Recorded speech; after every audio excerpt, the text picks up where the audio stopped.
Real. All right, what do we got here? Oh shit, I forgot to. I'm gonna have to squint at the chat from across the room. I think I can see it okay. But yeah. So here is my very first batch of the new cold brew. It's not very good. I think I'll post like a video of the whole. I got this giant coffee tower thing where like coffee drips down over a long ass period of time. One, it's not quite strong enough. Two, I used like some Ethiopian light roast beans that smelled like really complex and interesting, but just it's a little much for a cold brew, I think, right there.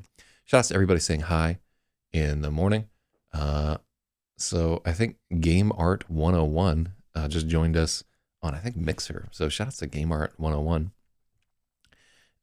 If your name is not Game Art 101, please note that I'm reading that from about 20 feet away at like a 12-point font because I forgot to bring over the iPad, which in all honesty, I should really do. So let me grab that.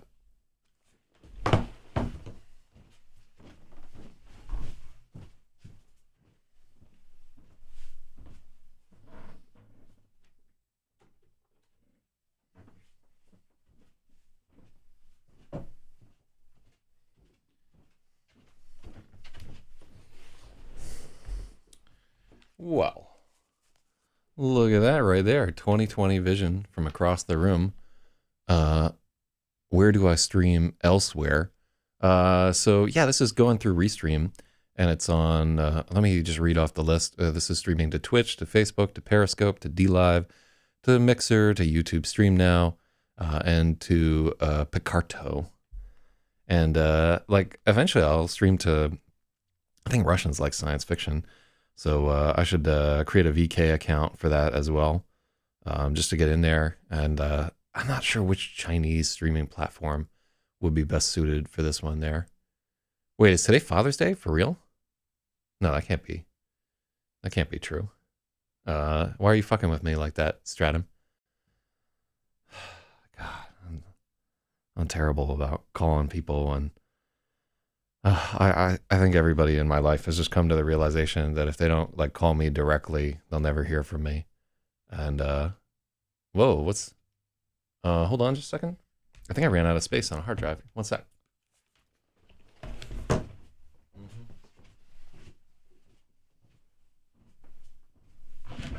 Yeah. Ooh. Yeah, I'll be right back.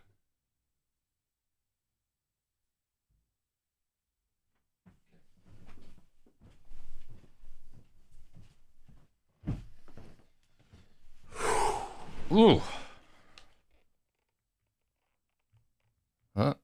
Get off of there, dog. Well, that's a rough one right there. Yeah, it'll just take a hot second, hopefully, for everything to resynchronize. So sending data to. It's not working. I'm not happy.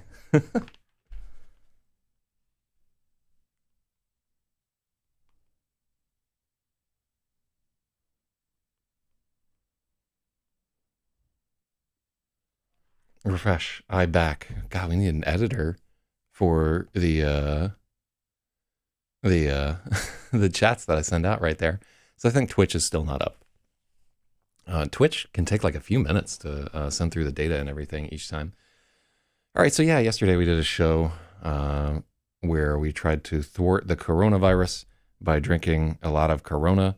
And if you were thinking about doing this yourself, let me tell you, it's a bad idea, a really bad idea. Yeah, like, I don't know why Corona messes with me, where I could drink like I don't know, like 20 German beers and be like, all right, I'm okay.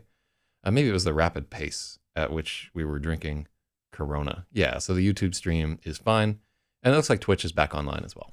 So, uh, yeah, everything seems to be good to me. I see like a bunch of pulsing green lights. We're out here. Hell yeah.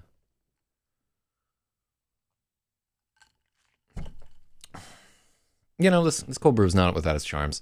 It's just like a little weak, um, which is good because I have like a fucking gallon of it. Ridiculous there. All right. So I'm going to warn everybody out here if you're like not a fan of reading weird science fiction sex scenes, I'm pretty sure I say this like every day, but I think this is one of the actual sex scenes, and I want to go into it just by letting people know this is not based on my own experience right here. I'm a dynamo, but let me see. So Twitch needs to pass through the Amazon CIA data center first. That's neat. It's the virus, man. The beer is fine, but the coronavirus does a number on you. Yeah, I don't know why they keep putting that virus in all their beer. I guess it's just how they do it in Mexico, man. Makes people feel like they're at home. But shout out to Mexico. Looks like the Wuhan coronavirus is kind of wiling out at present, and I hope all you guys are okay. And we're just gonna have to do what we can do at this point right here. Yeah, I might today go over to the supermarket and just get like some canned goods and some water and so forth, because I am anticipating that New York is going to get clipped by that. I will tell you, if you enjoy the writings of Zach ZYZ and you enjoy talking with me, enjoy your chance, because I am particularly prone to respiratory infections. It has been my Achilles heel since childhood. I've always had a hard time with that. And so if I pick up whatever the Caboner virus, odds are it'll put me down for the count. So just, something to look forward to for all you haters out there. I don't think I have any actual haters. I have several billion indifferenters, but I digress. So what do we got here? We're on chapter 66. And just for the squeamish, this may be a tough chapter to get through. I don't know that we can do this entire chapter this morning. One, like I did not get enough sleep last night, not nearly enough. And two, it's a difficult chapter. And usually the night after a show, I'm not 100%. But honestly, like I feel very focused by having made my own coffee. This is like one of the most complex bouquets of coffee that I've seen in a long ass time. I'd say that we brewed it like 2 week. Put in like a bunch of extra water and so forth.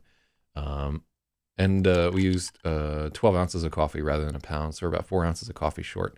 The new grinder works really well, so I like all the clinkling. I got these highball glasses. Life is good, man.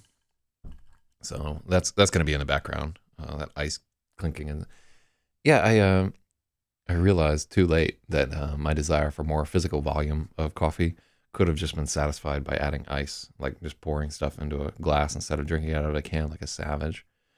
But I'm like honestly like mesmerized by watching like the water dripping down this column, and just watching like the coffee get soaked up and everything. And it's going into these big laboratory flasks and everything. I'm enjoying it, but it's going to take it. It'll probably be like 5 or 10 batches of this stuff, which lasts about a week before I really settle on what I think is a good mix of coffee and whatever for me. So let's get down to it. So if you've never tuned into this stream before, we're editing a science fiction novel.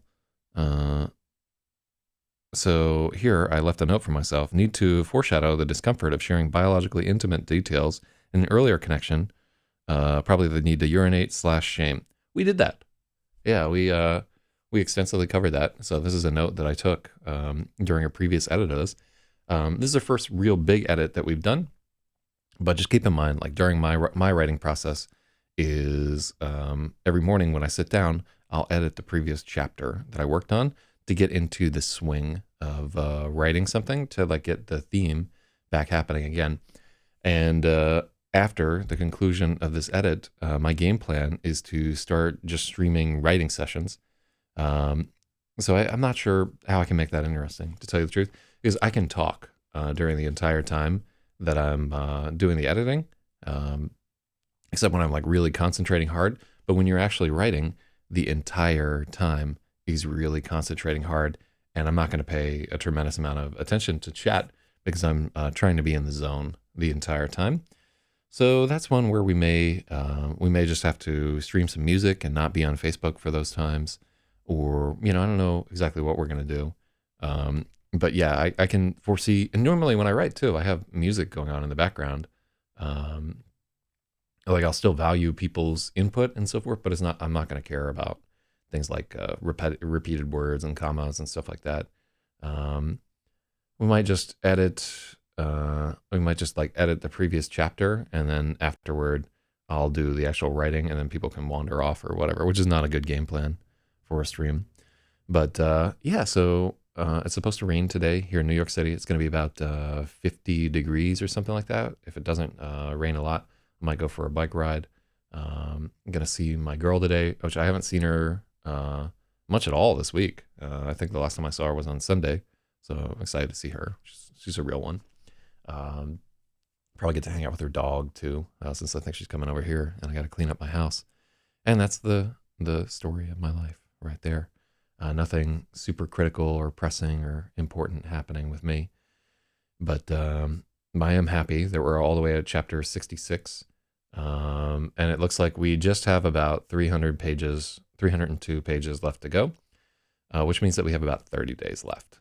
So if you're counting, that should put us 30 days left if we can get 10 pages a day, which is kind of, that's going to be my my sort of goal for the next 30 or so days. And then once this is settled up, I'm not sure, but I would really love to strap together some money and potentially just get out of the country for a little bit, because I've been going pretty hard on this. But yeah, we'll see. Let's see what I can do. Chapter 66. So yeah, I was trying to get to this. If you've never watched a stream before, you don't know what this is all about. It's the story of a young woman who has discovered some sort of an alien artifact in a meteorite, and she's trying to come to grips with what it is, because she's finding that it enables her to hear the thoughts of someone else who has also handled it. And we're getting deep into what that means. And this is, we're real deep into this at this point. So this is probably a chapter with her and her love interest. They're driving back after attending a concert where she was deeply shaken by the performance. The young woman, Freya, dreams of being a guitarist, and she's just been confronted with what it really takes to put everything out there on stage and give a lot of yourself to the crowd. And yeah, like a lot of that chapter is drawn from my own experiences of performing, where at the end of it, you're a little bit emptied out. You've really like given everything that you have to it, and you can tell the difference. Like on my other show last night was definitely not a like leaving everything on the stage type night. In fact, it was so poor, I almost want to do another show on Sunday to make up for it. I don't know if I'll get an opportunity to, but I didn't think it was very good. But yeah, man, some nights, it's just, you leave a part of yourself behind, and usually it's a good part. It's good to get rid of that thing. But yeah, it's the audience performer relationship is a very strange dynamic, and I really liked that chapter got a little bit into it right there. I liked just her confronting Mr. Mathis at the end of it. I like the idea of when the music hits you, you feel no pain, and just the points where he was elevated. I just love the whole concept of, I think that may be the last time that we see him in this book, but the whole concept of Ezekiel Miracle Mathis was a good one, and one that I found kind of interesting. And I think he tracks as like a kind of neat character. So well, that's fucking weird. I wonder if I have the right. Well, I can't zap that guy, but what a fucking creep. Yeah. In another channel, Islamic Space Program, just posted pictures of him self jacking off over pictures of what looked like Leonardo DiCaprio. So yeah, that's a thing that you could be doing at 6 a.m. I guess. All right, but enough preamble. Let's get down to it. Look, Freya, shooting stars. Freya, she was astride two worlds.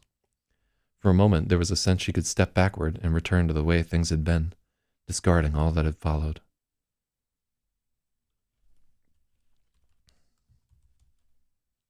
For a moment, there was a sense that Freya could step backward to return to the way that things had been, discarding all that had followed. But she tarried too long at the limon and lost her chance. So the limon is the border between two things. I think that word comes up a little bit in fabric. What's the origin of that word?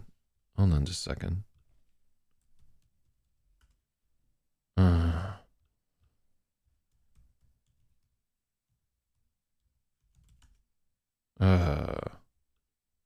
And they do it in some clever way.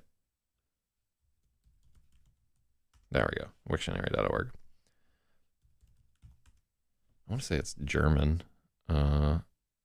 It's a so a liminal point, the threshold of a physiological or psychological response. It lists the so it's likely related to limus, transverse, oblique, with the suffix men. See limes. There's the threshold, doorstep, still, lintel, threshold, adset, house, home, abode, and a termination. Yeah, so it looks like maybe it came out of Latin here. So Middle Dutch, it used to be to make something stick with glue. That's kind of neat.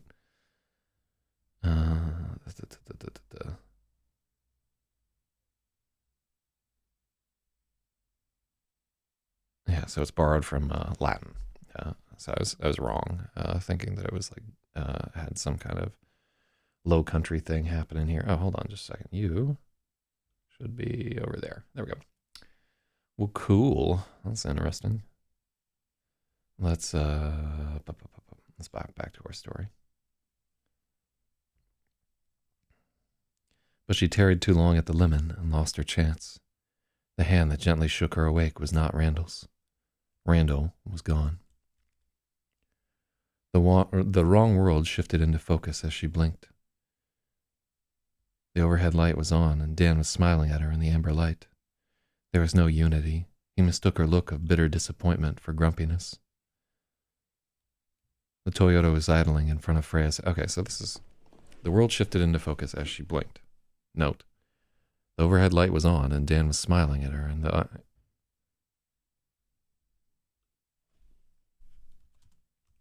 The overhead light was on. Dan was smiling at her in the amber light.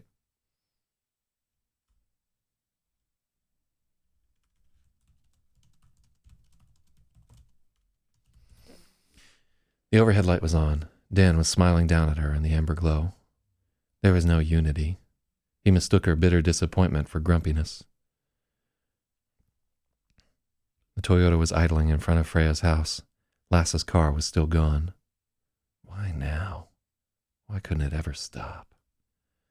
She'd been looking forward to this for so long, and now it was time. And she was so we need... Freya had been looking forward to this for so long, and now it was time. And she was...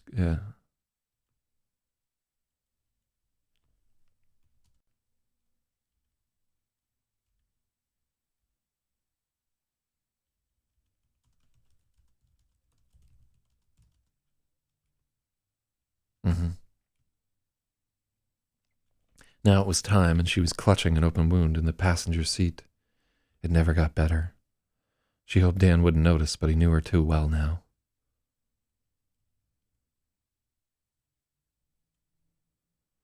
I don't like the sound of knew her too well now.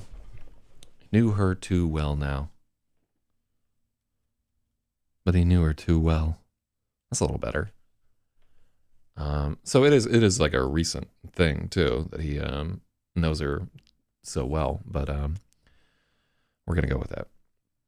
Are you okay? He asked. What do we have here? I think that's the note about adding some character flaws. Are you okay? Dan asked. Bad dream, Freya mumbled, not wanting to explain. even to someone who had been through all of it. Dan reached out and held her hand.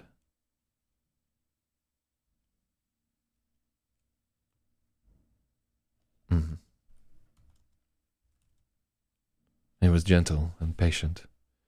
There was no pressure for anything more. The dashboard clock flicked to midnight, and she began to feel better. Even without reading her mind, even without the star ball, Dan understood her. She leaned over and rested her head against his shoulder, feeling very fortunate. Thanks for coming.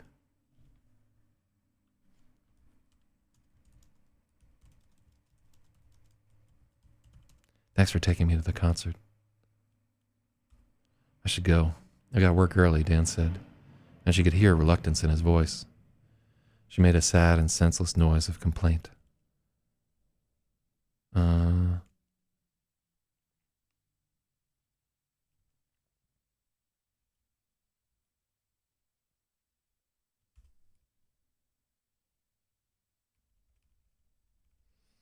She made a sad noise.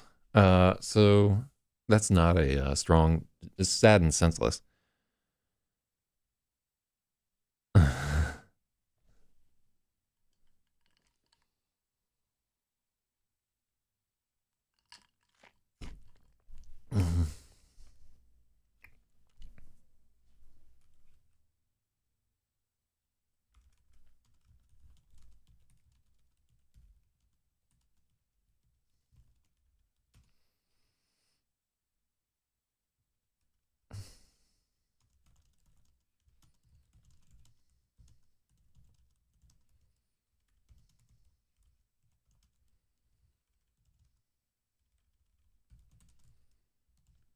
I like that a little bit. Freya made a small, sad noise that she meant to be cute, but it didn't land right.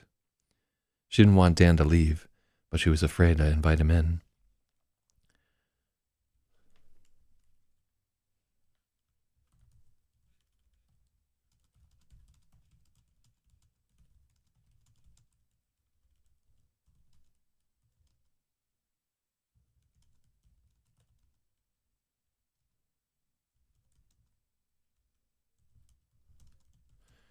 Whether she let him go home or asked him to stay, she felt like she would regret it.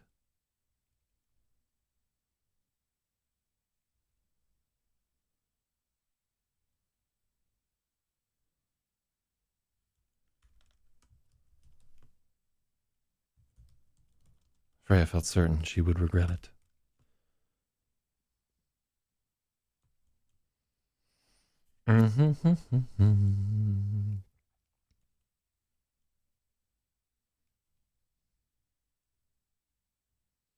Was she ready? Was he?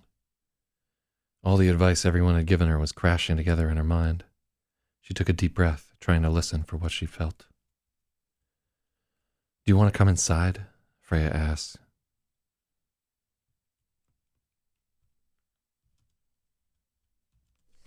Mm-hmm.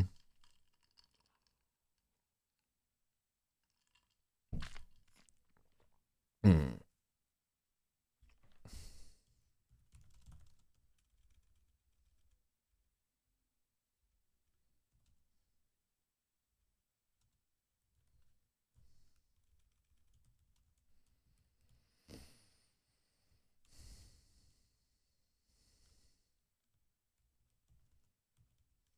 Mm-hmm.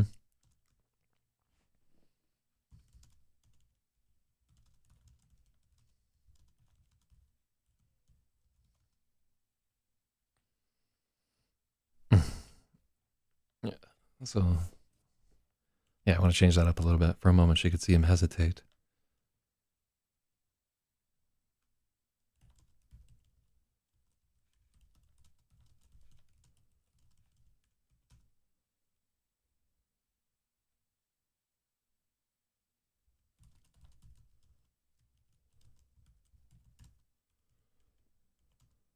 Mm-hmm.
Mm.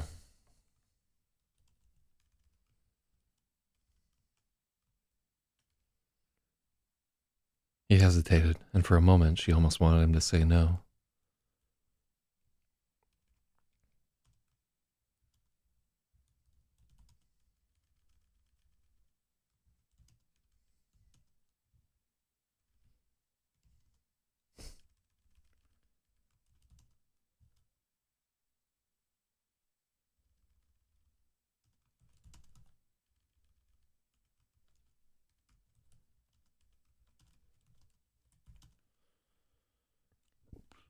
Mm.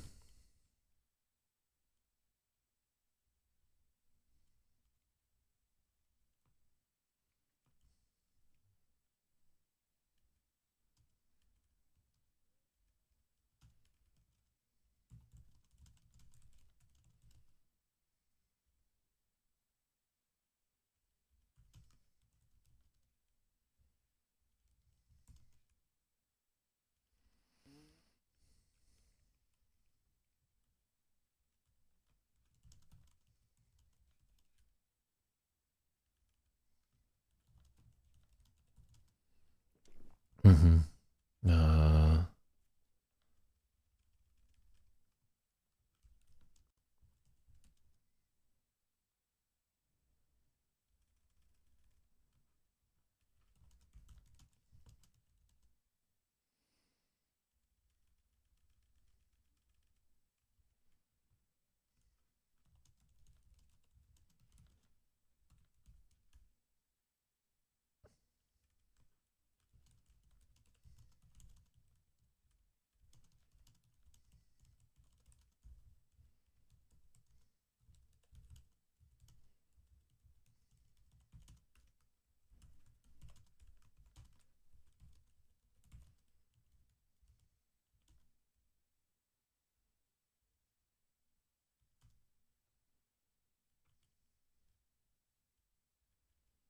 mm-hmm, mm-hmm, mm-hmm.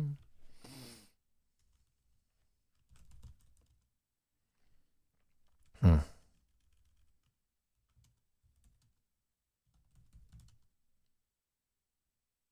It isn't senseless if it's a feeling she really feels. Oh, that's true. Yeah, if she's sensing it, then it is not senseless.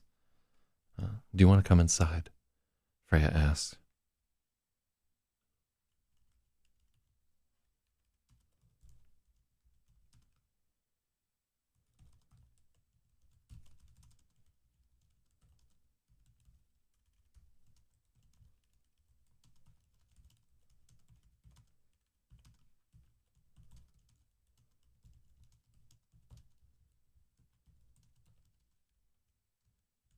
Uh,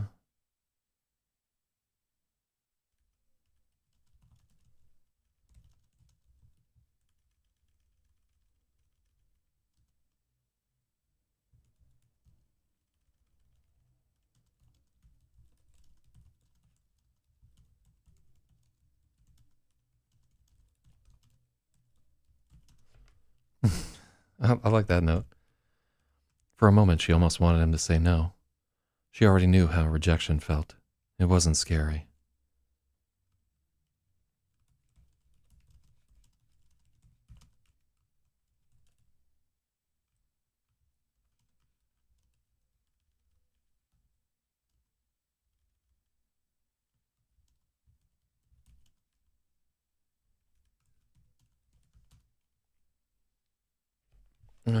So I might like this meme, might give inspiration.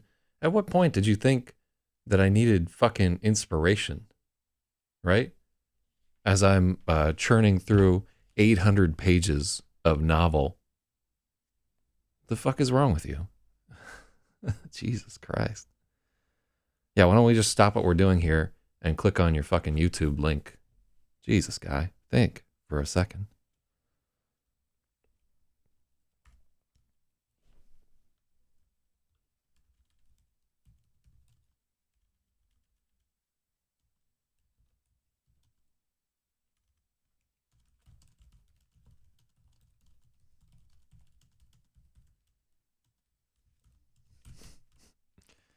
Is that track? She could tell he was.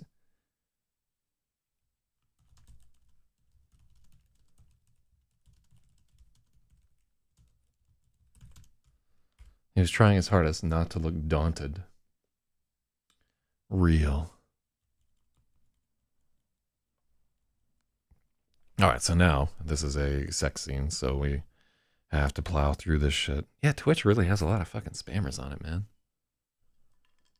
But whatever. I mean, I don't think it's effective, but people go and do it.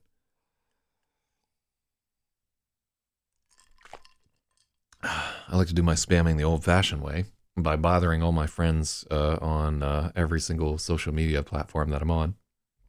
Real talk. So Logic says, "Inspire my fuckholes." Yeah, that would. I mean, I'd be like a lot more effective at advertising for me, but I guess I'm an edge case. They started to kiss the moment the door closed behind them, and then they had to awkwardly tear themselves apart long enough to get their coats off. Ooh, oh yeah, this is gonna be rough.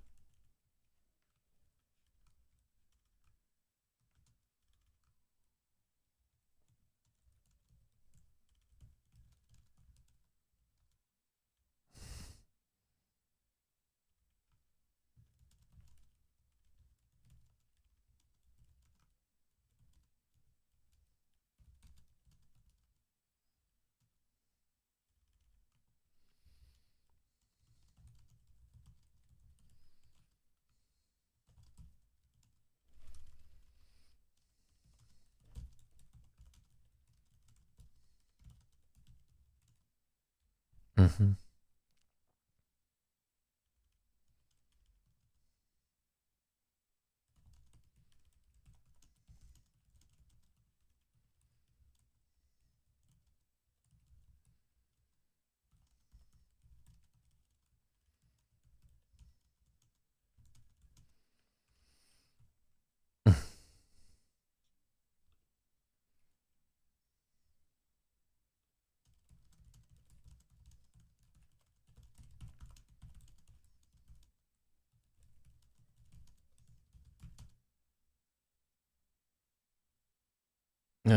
So taking viewer suggestion, your title said feels weird, man.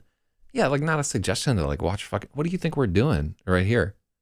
Jesus Christ, guy. I mean, what a faux pas you've committed by coming here. I'm so embarrassed on your behalf. Really. Just, yeah, this is peak cringe, my friend. I really think you should just excuse yourself, apologize to everyone, and depart. You've made a fool of yourself. So, for the second time, Dan gawked at Freya in her green dress. It made her blush. She didn't know how to handle being admired.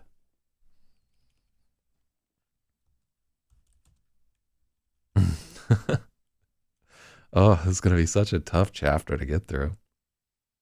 Uh,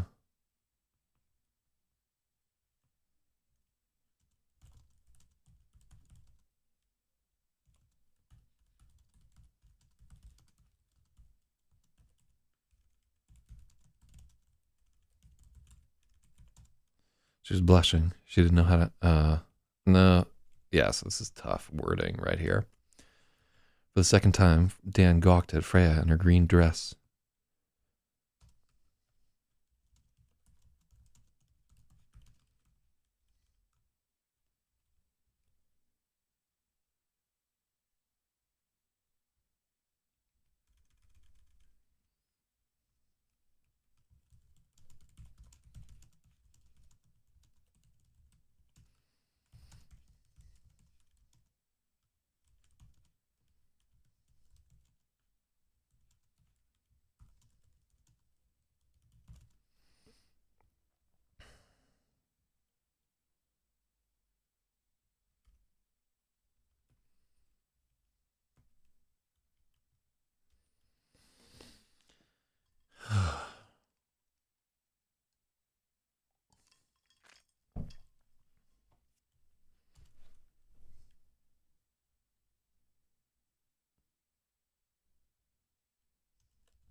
Mm-hmm.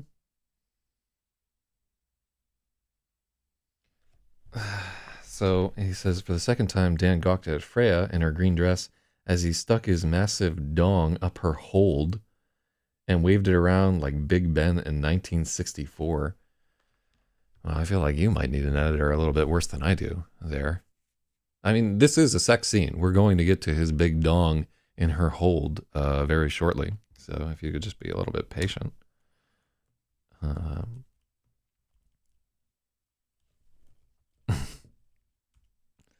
So, yeah. So I like that we're adding a few notes of, like, we add some vulnerability up here at the start of this line.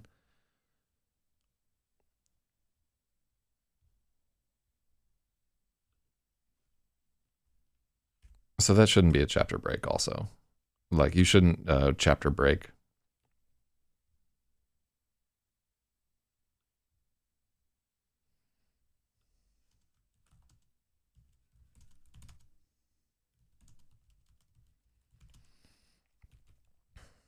She smiled and let him inside. They started to kiss the moment the door closed behind him, and they had to awkwardly tear themselves apart long enough to get their coats off. For the second time, Dan gawked at her green dress. It made her blush. Freya didn't know how to be admired. I'm not going to watch your fucking video, guy. Yeah, like, you can't just show up where somebody's working and expect them to pay attention to your bullshit. Yeah, I really, you have not made a good first impression on me there. Disappointed in you. All right, but I'm sure that I'm not the first person that you have disappointed. Let's get back to it. No, I really won't ever click on it. I cannot get across how much I do not give a shit about randos spamming. And so, just consider those wise words as you're going on through your day. Nobody gives a shit. Real talk. But I give a shit about this project. So I'm going to get back to it. So this is a little men writing women over here. It's a guy restreaming my stream onto YouTube. I don't give a shit. You can restream whatever the fuck you want onto YouTube. I don't care. It's probably me restreaming it onto YouTube. All right. You're out. Never want to see that guy again. Removed from the IRC chatting scene. Yeah, so I think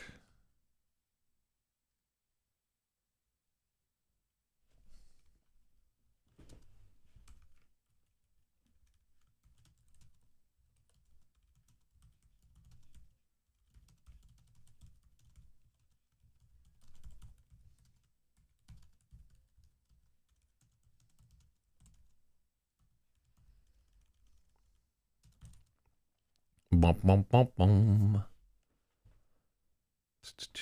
It was easy enough to put a stop to. Freya pulled Dan closer to her.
Mm-hmm.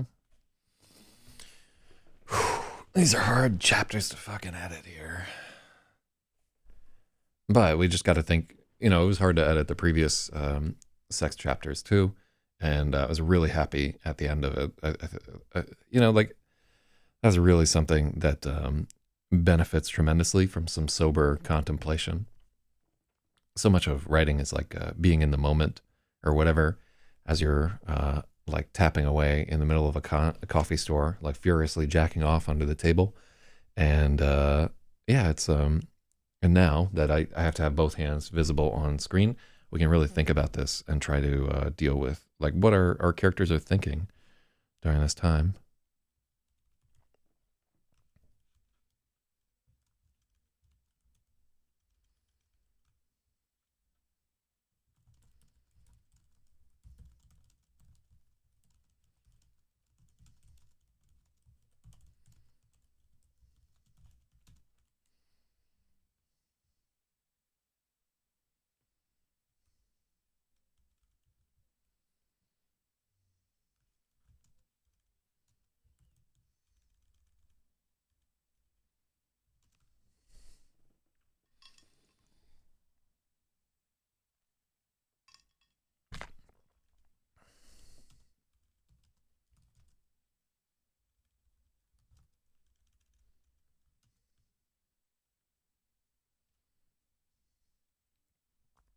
Mm-hmm.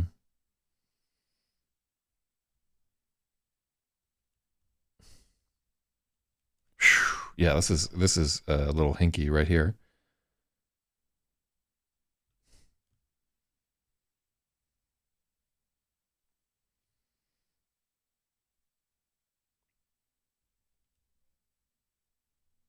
Let's see.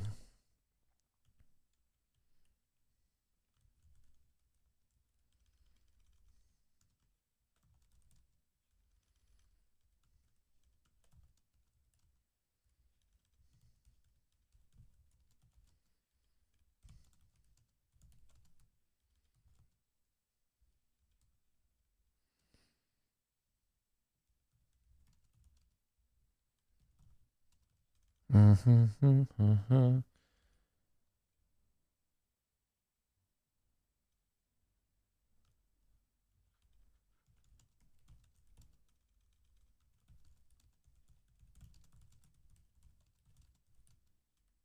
Oh yeah, I don't want to be in present tense there.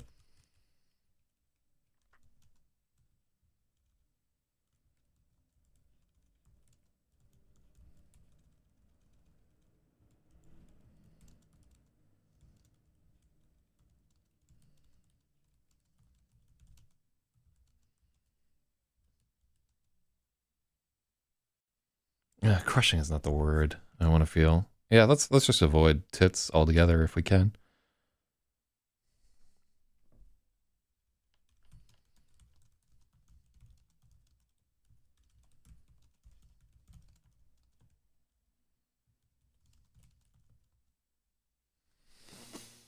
Mm-hmm.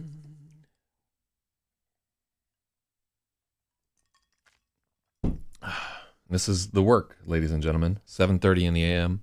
on a Saturday, trying to reprise a very awkward sex scene in front of like 20 or 30 people on Periscope. Shout outs to our people in China. I hope that coronavirus doesn't get you, because Lord. Mm-hmm. Bosom. No, it is not. It's really not.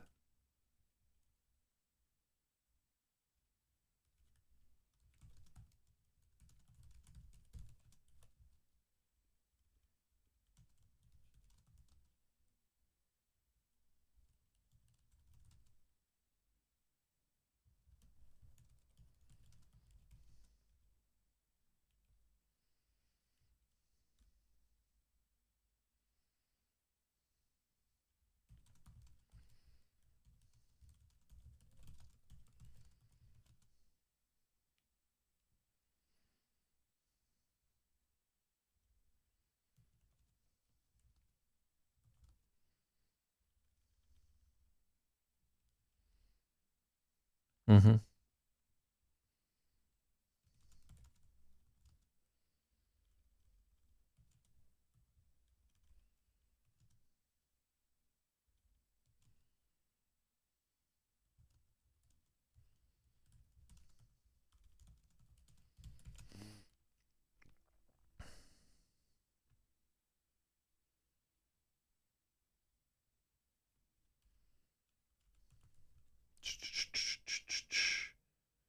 So fractal prisma. So did you read the previous paragraph? So Dan is like gawking at her in her green dress, and it makes her blush. She didn't know how to be admired. So that is like awkward phrasing kind of there.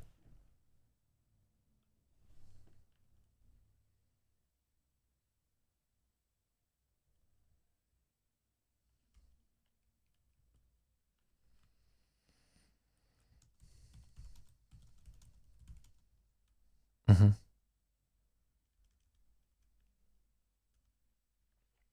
Yeah, so she's trying to put a stop to that, but yeah, I agree. What are we trying to say here?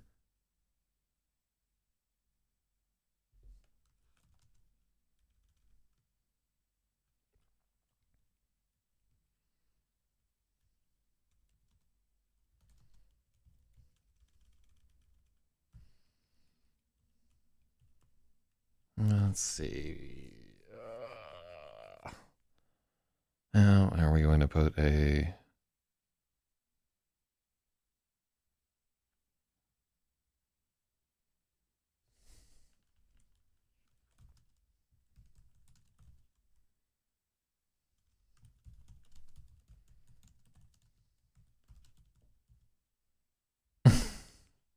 Yeah, I want her to like take sort of some initiative here and be like, stop staring at me, but to do it in a way that's like a little bit more romantic.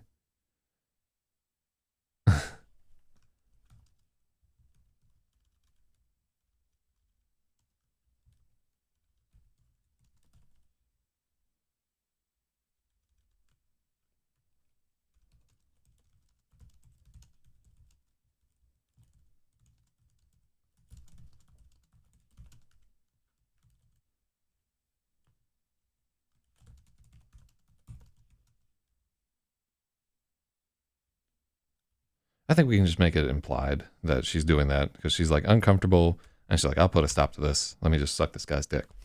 Um,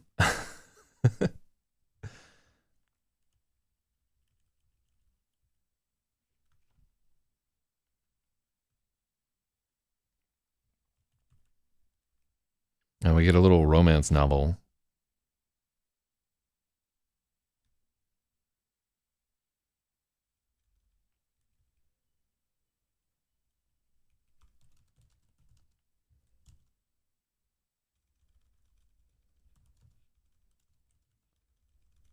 Mm-hmm.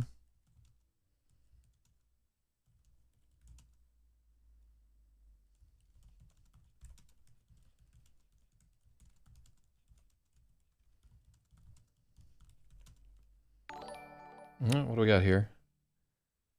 Oh, damn. Yeah, I guess our notifications or whatever are still fucky. Let me see. It was easy enough to put an end to the awkward gawking. Awkward gawk. Oh, God. Oh, God. Oh, that's physically painful. Here, hold on just a second. I think, let me try and log in to, let's see, where's the dashboard for this? Alert box.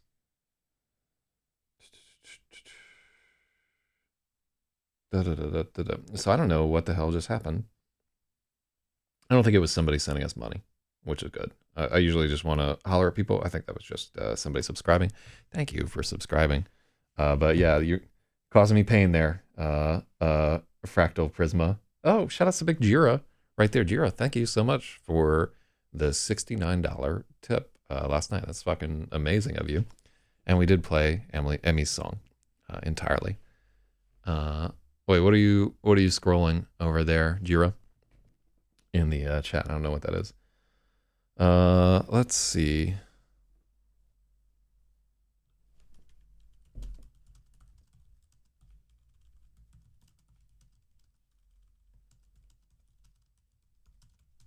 Freya didn't know how to be admired, but she knew how to put a stop to it. She stepped in and pulled Dan closer to. Oh, that's so much better. She was.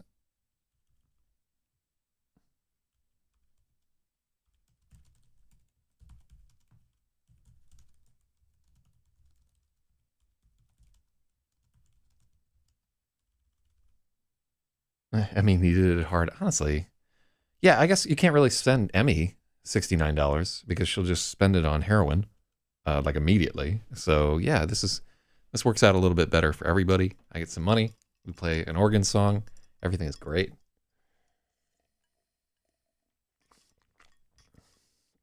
I got to tell you, so we picked like the wrong blend of coffee, but holy shit, this is smooth.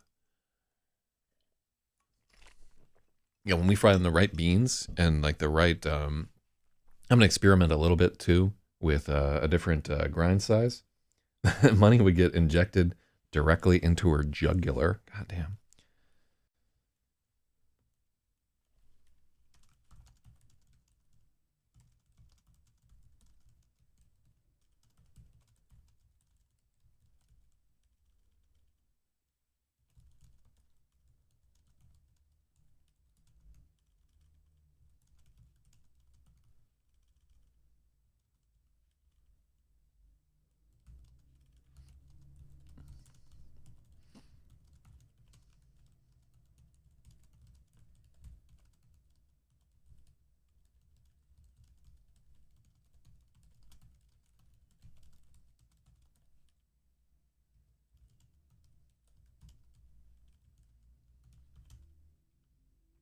Um, so explain cold brew to you.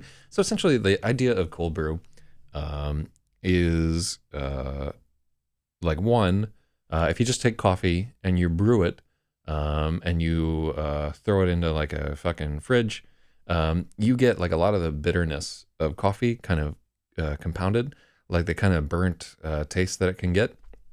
There's a lot of that there.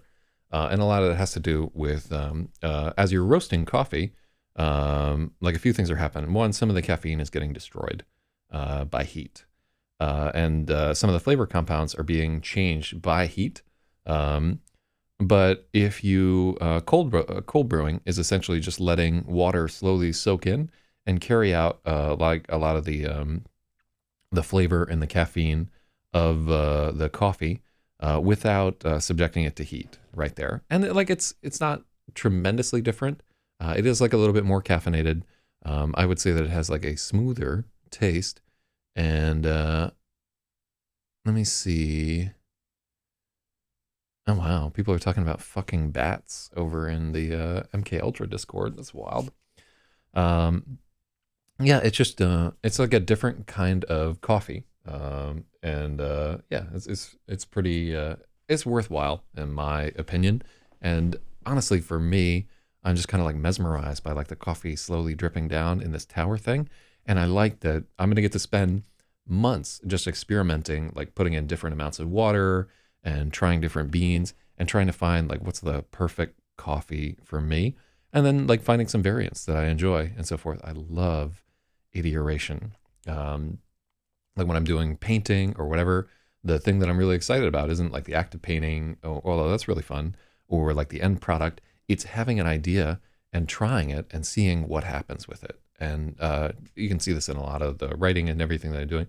I love getting an idea like, oh, what if we tried this thing with it? Like right. I'm just starting out this process, and I'm like, what if I added a bunch of fucking lemon zest into the coffee grounds? What would that do to the coffee? Probably terrible, right? Probably god awful. And there's a reason why people don't do that. But I'm still gonna try adding like some lemon or lime or citrus zest into there. Um, wow, fascinating. Really want to hear you write some teenagers fucking now. Jesus. What the fuck is wrong with you? All right. We're going to write some teenagers fucking.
All right.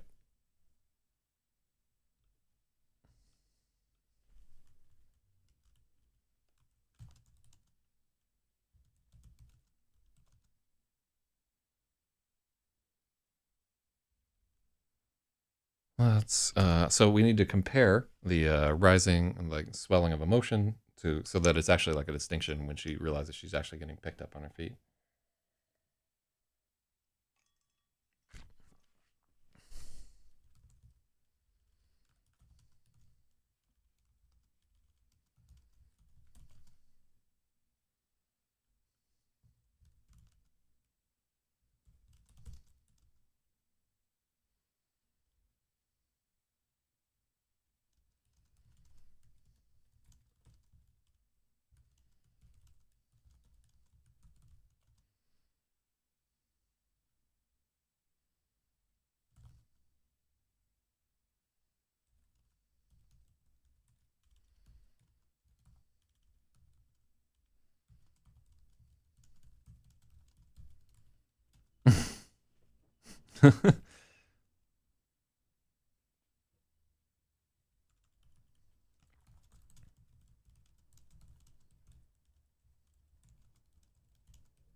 Freya was fully awake.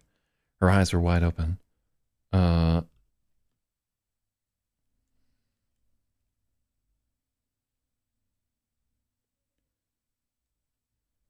uh.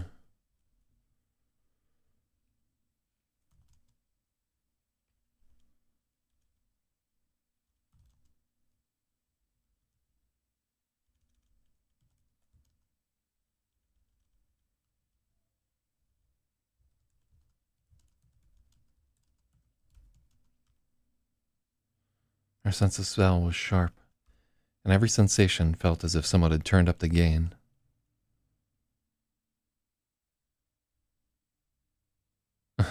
So I don't know that that tracks.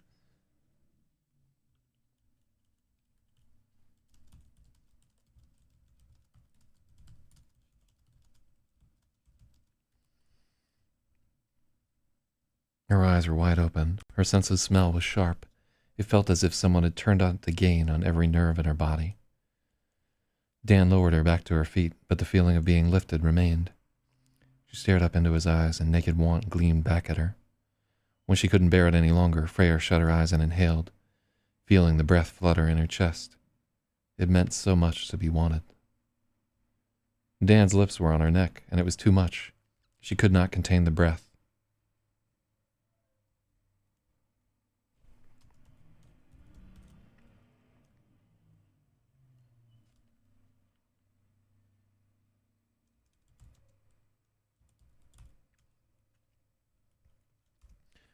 Dan's lips were on her neck, and it was too much. The breath escaped as a high, wild sound that surprised them both. Dan had a shocked look, and she felt a flash of embarrassment, but she rebelled against it. It was a stupid feeling.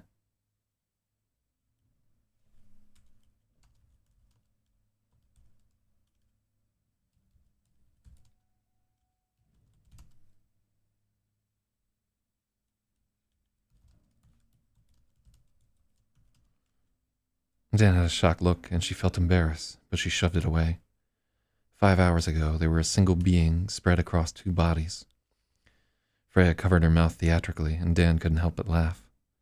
Suddenly it was all so funny, and they tumbled onto the couch in a roar of late-night giddiness, laughing too hard to do anything but cling to each other. The unity began as an echo of their flustered laughter, and they were caught in its gravity. But they were prepared this time. They knew how it felt to be within each other. The terror they'd once felt was reduced to a straying sense of apprehension. The unity was stronger every time. So, not the unity. Unity was stronger every time, and there was a mounting worry that it would never end. They would be lost within it and never regain themselves. A counterpoint wheeled against the thought.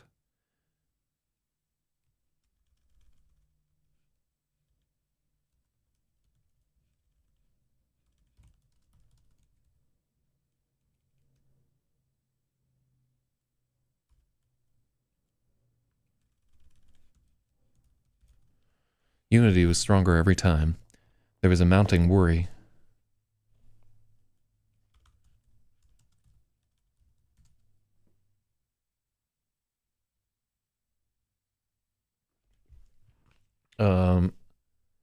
So how come everything's super sweet and awesome and there's nothing gross at all?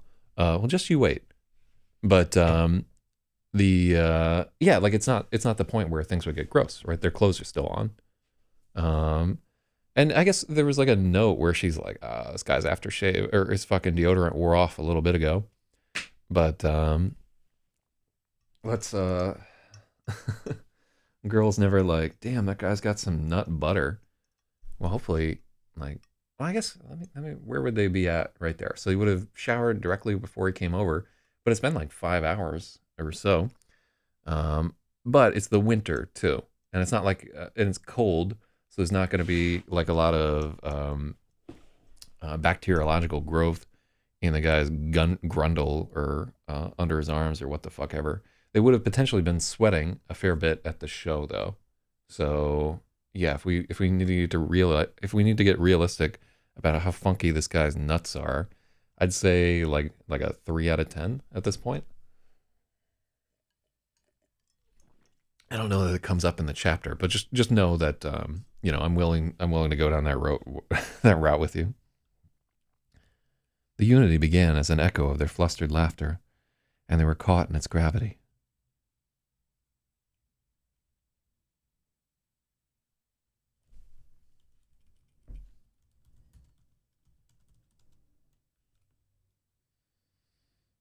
And they were snared by its gravity.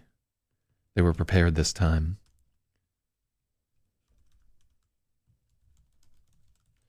Freya and Dan were prepared this time.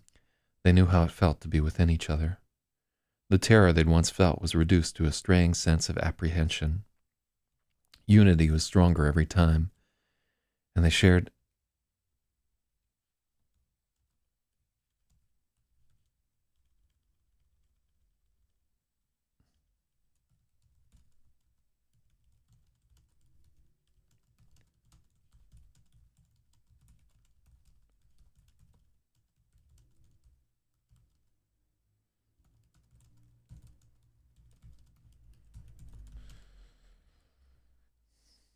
Unity was stronger every time. They shared a moment of worry that it would never end. They would get lost within this and never regain themselves. A counterpoint wheeled against the idea, a suspicion that if they let go, they would never be alone again. Because we are your friends, you'll never be alone again. Come on. I'm talking to you. Come on. So, yeah, I should fucking mash that up. I'm sure that a million people have mashed up Justice and Shout. Shout is like, that song can get fucking remixed with anything. Like one of my favorite DMX remixes ever is the Uncle remix of him and Shout. Fucking Tears for Fears. Anyhow. Uh,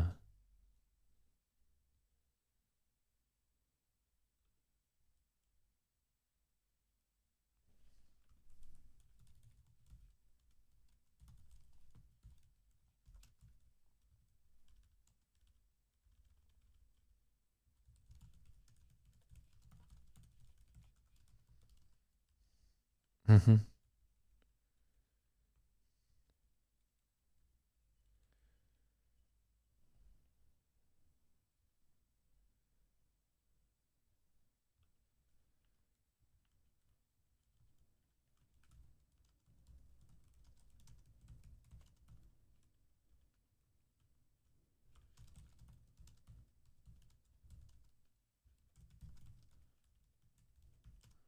Their breathing was linked, and their hearts were racing in tandem. Thoughts were flickering back and forth between them.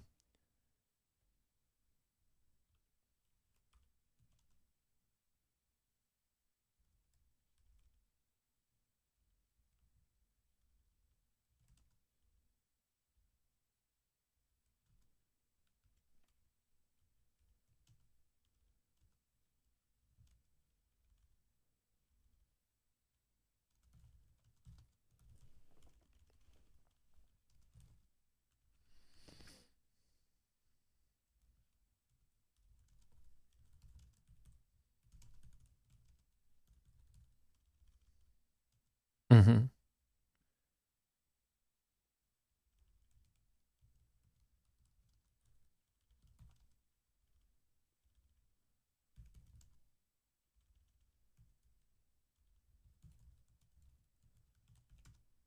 What do we got here?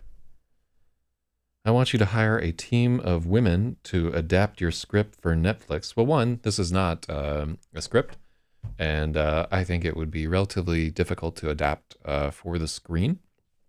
Um, that would be like a really neat screenplay to write, but you would have so much fucking internal monologue and everything, and it's really hard to do that without seeming super hacky.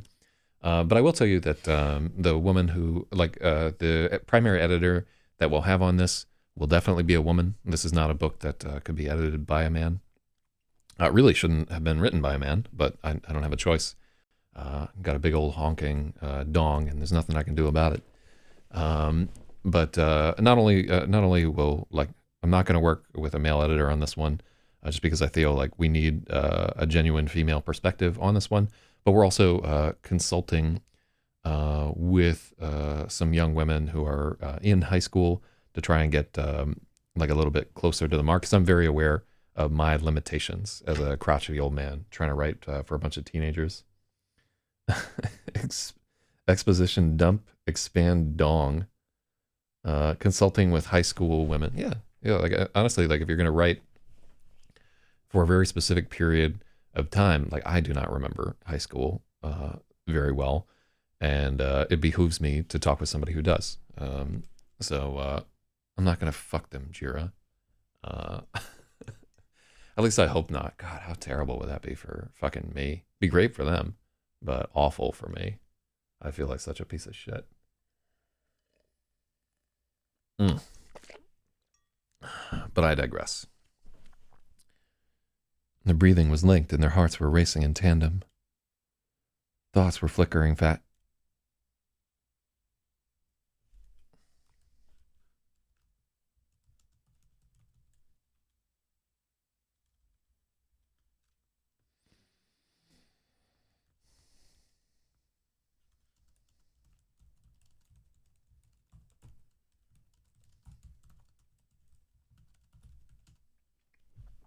So am I one of those men who think men are inherently bad for being men? I think men are inherently bad at understanding women. Like it's something that we spend our entire lives focused on for the most part. And I think a lot of men just like, they're just like, fuck this. And they just turn gay because it's difficult to deal with women. So I do think that we're inherently bad at that. Um, I think all human beings are inherently evil. Really, really, like we have such a great capacity for destruction and suffering in us. And I think that we're all fundamentally selfish, but kind of like a little bit selfish with some of that like Randian thing happening there. Like I don't think being selfish is always necessarily a negative. Um, but I'm not like whole hog, like A equals A, capitalism will save the world type situation right there. Um, yeah, I definitely, I'm not going to apologize for being born a dude. And I think currently there is like a current of people being like, oh, like toxic masculinity and, manhood's so fragile and all that shit. And it's a lot of, a lot of guys who have grown up without strong male role models, or a lot of guys who have decided that the way that they're going to get vagina is by simping it up and just fucking beta orbiting and all this nonsense without going too deep into like the whole MRA quagmire. Yeah, I think there are a lot of good things to say about being a man, but with it is like a lot of negative things, and you have to realize, like I talk with like a shit ton of women, and the I'd say for most women, something like 70% of the interactions that they have with men are negative, right? And even if like most of the interactions that I have with women, I would say are positive, I still got to understand, like 70% of what happens to them is bullshit. And I can say, just as like a regular dude, like nothing special to look at or whatever, there, 95% of the interactions that I have with women are positive interactions, right? They're not fucking me over. They're not doing anything wrong to me. They're not making me feel uncomfortable or whatever. So that's like a kind of a fucked up calculus that we try to keep in mind as we're running through this. So yeah, not like I'm not ashamed to be a dude, but I'm very aware that there's so many shitty guys out there that do a gang of dirt. And I'm no fucking angel either. Like I have definitely hurt some women's feelings and have done some shit that I shouldn't have done, and I have many regrets in my interactions, which I've gone over a little bit before.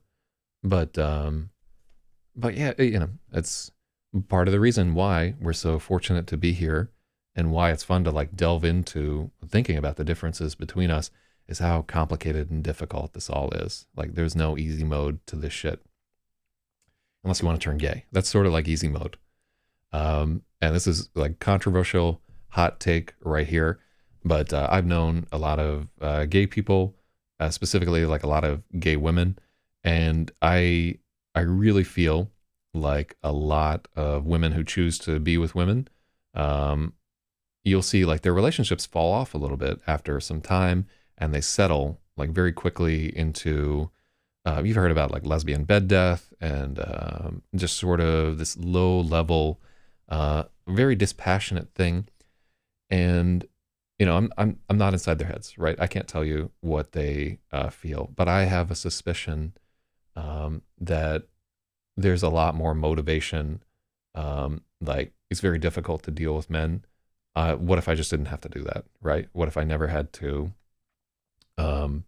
take this like very difficult step of trying to deal with like this dangerous and incomprehensible creature that's so fucking illogical right there, and they just tap out and they're like, you know what, like, hey, let me stick with something that I fucking understand, someone who will hurt my feelings but will never like put their fist through a wall, or put me in a women's shelter or some shit like that. So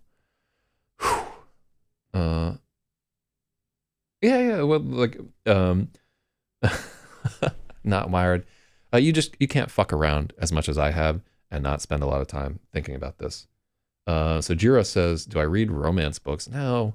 And you can tell that I don't, right? Because this is so awkward. And I, even Xan and Ink, like it's pretty much like a romance.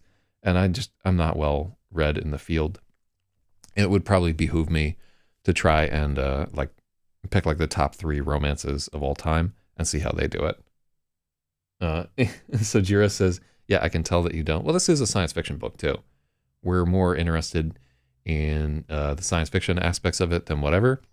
But spend the next 25 pages describing a woman describing a penis. Let's try to get through the chapter if we can. Because like what's interesting to me here is not as much the fucking, it's the telepathy. Their breathing was linked, and their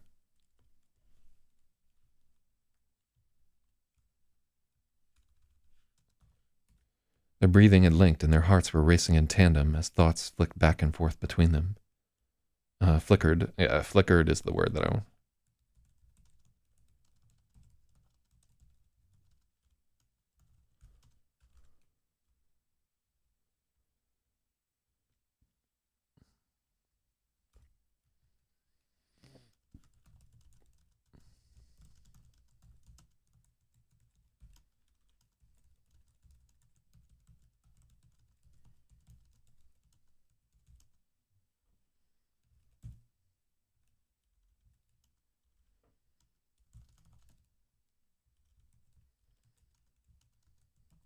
Mm-hmm.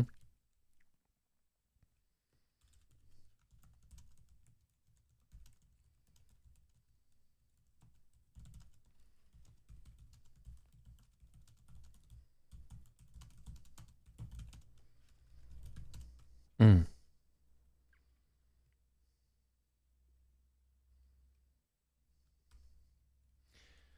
Their individual thoughts were drifting away like leaves on the surface of a river. Their individual ideas were drifting away like leaves on the surface of a river. The thoughts they shared remained, twisting together in a tight weave until it was taut and resonating between them. With each breath, they grew closer.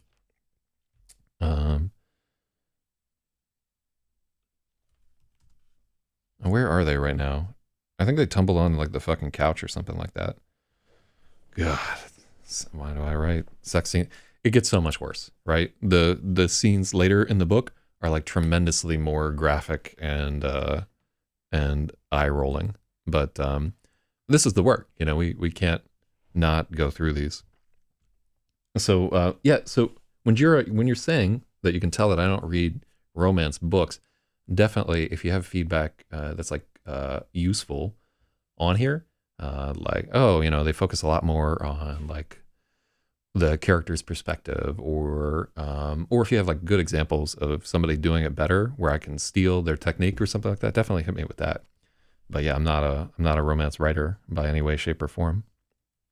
But because there are significant romance elements of it, this may be a spot where an editor comes through and is just like, yo, like even your best here is not good enough. You're gonna have to shape the fuck up, and that's entirely possible. Um,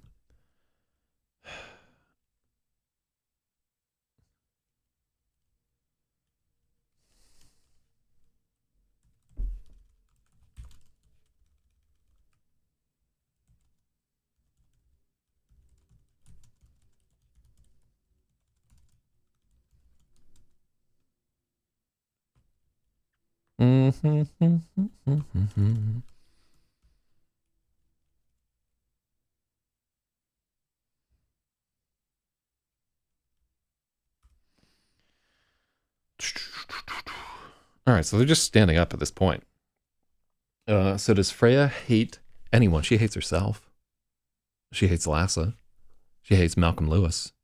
Um, she hates Randall for disappearing on her. Yeah, I'd say that she has a lot of hate in her. Um, and see it resonate too. Like when she talks about Jane Yang, there's definitely elements of hate there. So yeah. I'm not sure what that's apropos of, but there's a lot of resentment right there. Initially, she hates Dr. Garboglio. He has to slowly win her over.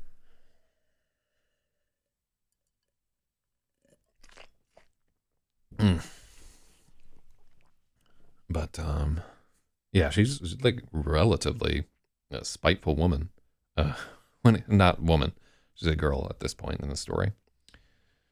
And I'm when we come to that point though, I don't think that the transition between like woman and girl is like you get fucked, so now you're a woman. I've never really liked that, and I certainly don't consider a guy to be a man like the moment that he fucks or whatever. That's like real antiquated, and I think our common definition, you know, it's very difficult to find somebody who I would consider in their 20s to be a man, unless they've like taken on tremendous responsibility or gone through like some significant hardship. Um, yeah, like you really need like kind of a little bit of like crushing responsibility to get to that point. That often doesn't happen in like Western culture because like people don't, we're on easy mode. So let's go there. Da, da, da, da, da, da, da.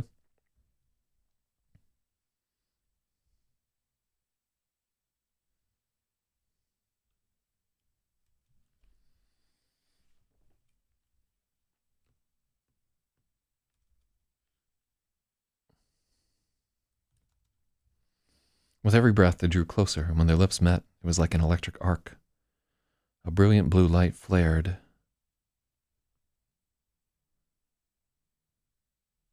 banishing the ghosts of before and the phantoms of ahead.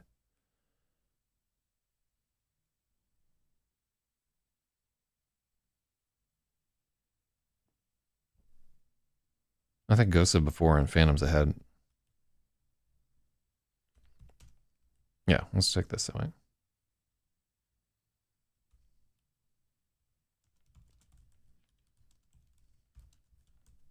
A brilliant blue light flared in their mind's eye. There was only now, only them.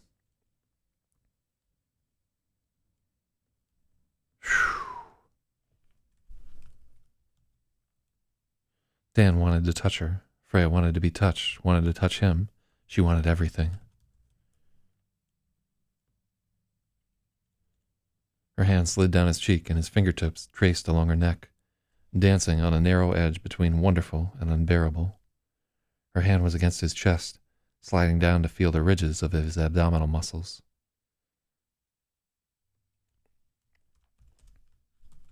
He was lean and hard from running. Each of them was trying to reconcile the effect their body had on the other. They were so used to themselves and so marvelous to each other. She was trying to unbutton his shirt when his fingertips slipped beneath her collarbone, tracing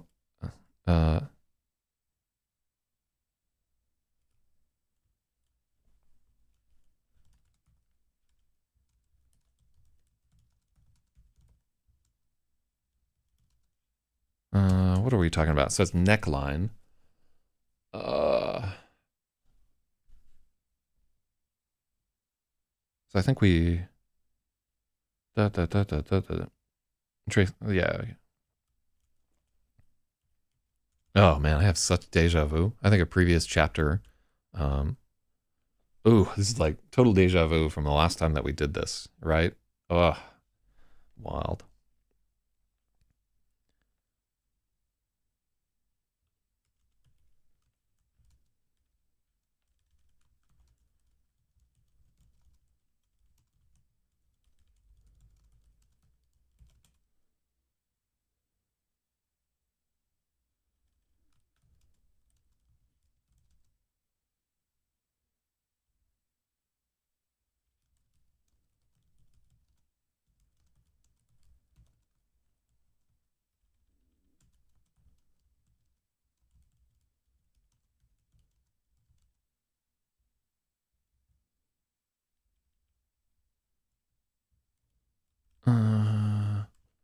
Yeah, what do you call that? Like hem? Uh,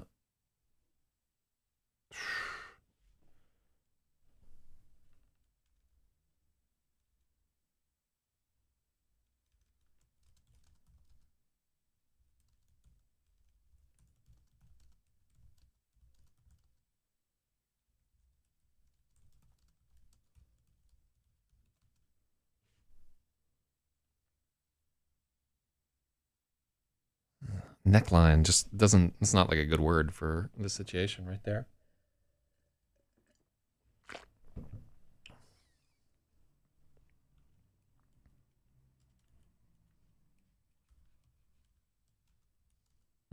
Ooh, clavicle. You can't. Clavicle sounds like a fucking percussion instrument to me.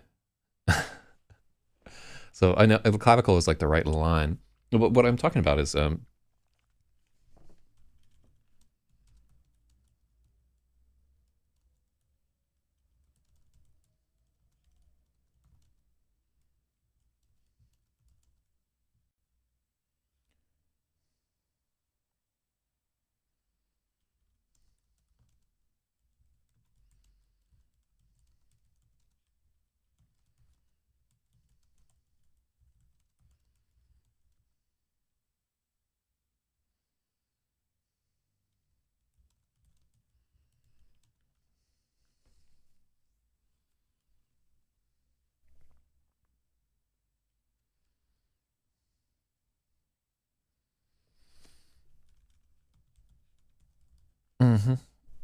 Don't stop, they thought together.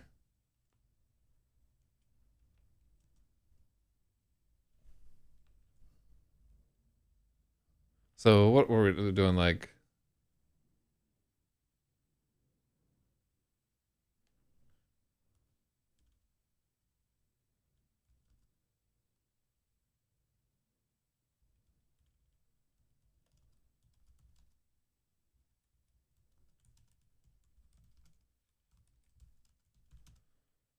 Just at the edge of slipping under it. Okay, cool. I like that. Don't stop, they thought together. She undid another button and her hand was against his stomach. A twinge shot through his body. His fingers slipped beneath the hem.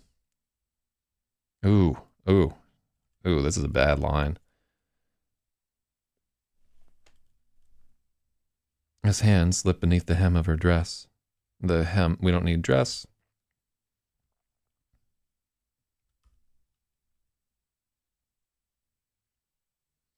And his hand slipped beneath the hem, and even greater than her own feeling was the way the soft surrender of her breast rippled through him.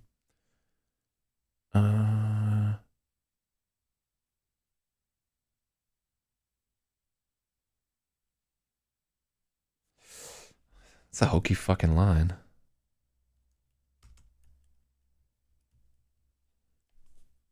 So, let me see. What do we have here? Clavicle sounds too medical. Yeah, I agree. 100%. And so, yeah, definitely. Let's find like a more delicate wording here. Because, like, grabbing a handful of tit, fucking fantastic. One of the more amazing things that can happen to you in this life.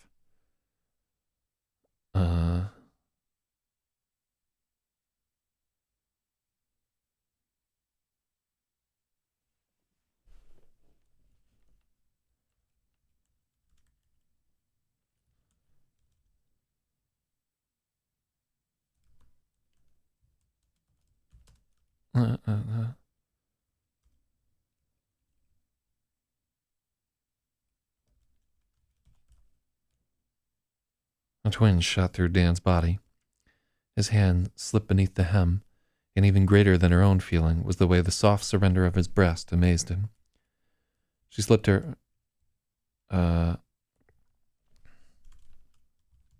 Freya slipped her hand towards his belt, and felt pangs of alarm. He was so close already. Now the cocks. She could feel him, rigid and straining against his pants. He was trying to back off, but he was caught in her response. Oh, god damn.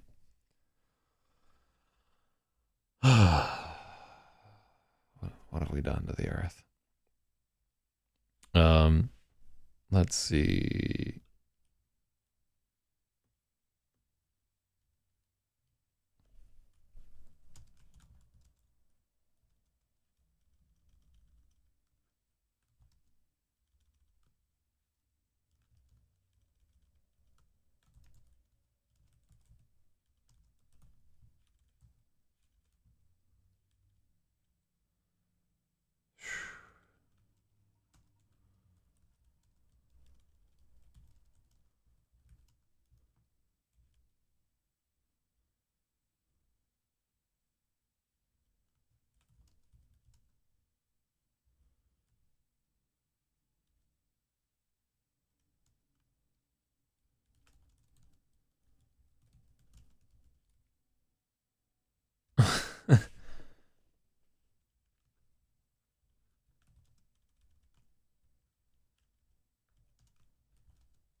The bashfulness she'd felt before was gone.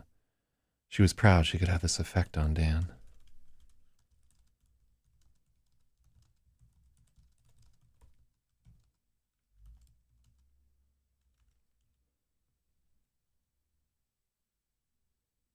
Mm-hmm.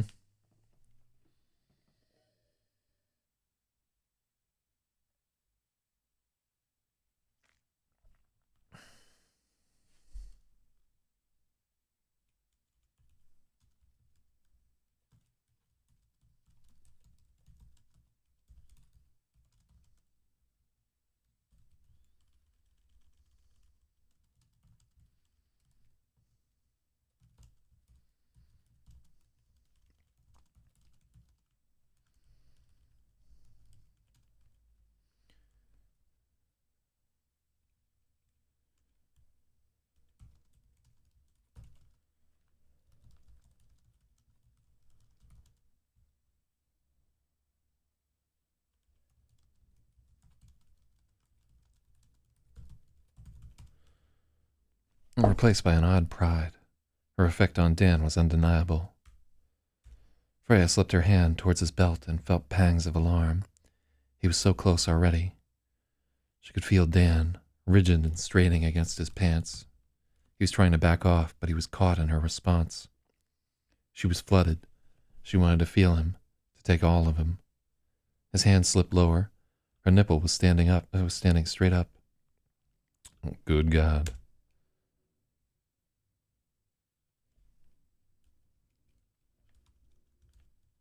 Her nipples were standing straight up.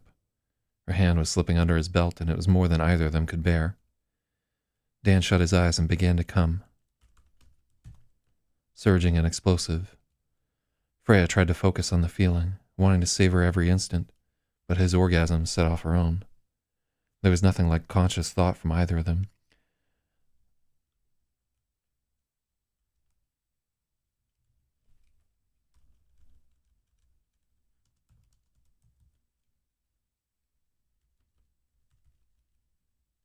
Uh...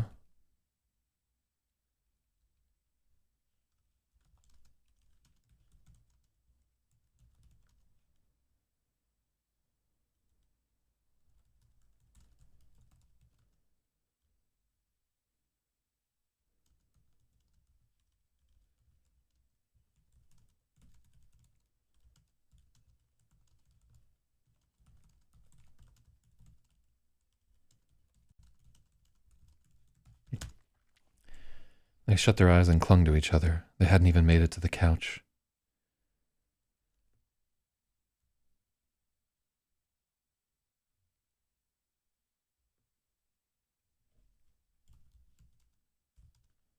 There was nothing like conscious thought from either of them, just a gasping thrum of soaring pleasure.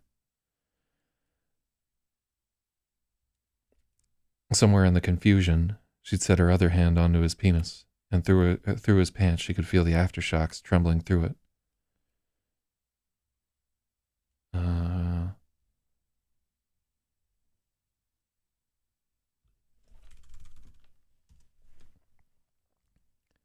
She was fascinated by the feeling.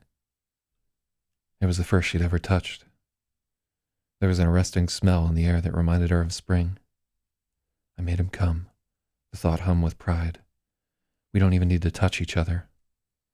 Sorry, he whispered. And she felt a flicker of shame that he'd come so quickly, but the meaning of the word was disintegrating even as he said it. She'd been in him. She knew it was more than he could bear. An unwanted flicker of Lassa telling her not to expect much arose, and he winced, even as she scrambled to distance herself from the thought. That wasn't me, Freya protested, but it was too late. Dan was getting mired in a tangle of insecurities. Too ugly, too fast, not big enough. She tried to answer each with a wave of reassurance, telling him it was all exaggerated and unfound. But even as she did, she felt herself a little surprised. She'd never done this before. She hadn't expected to be the strong one. Okay. Reaches for the coconut oil. Jesus. So I actually, this is not as awkward as I was afraid of right here. So we already like have this consideration of that's a little awkward. She was flooded. I don't maybe we can't get away with that.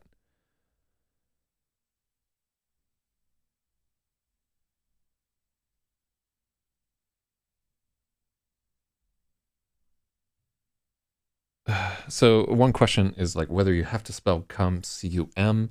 I don't like typing like I like C-U-M for the object, right? The like physical ejaculate, but I don't like it for the action. That's fine. We have to be like so much more delicate with our wording, I think, for this to work out. Da, da, da, da, da.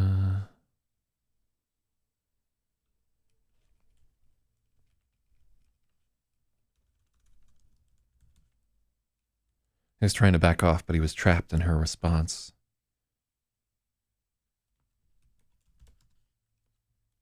Not that.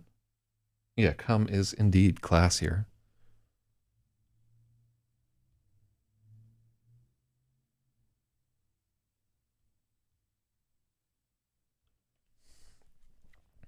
Da, da, da. There was an arresting smell in the air that reminded her of spring. Bradford pears, the cum tree. I made him come. She hummed with pride. We don't even need to touch each other. Sorry, he whispered, and she felt a flicker of shame.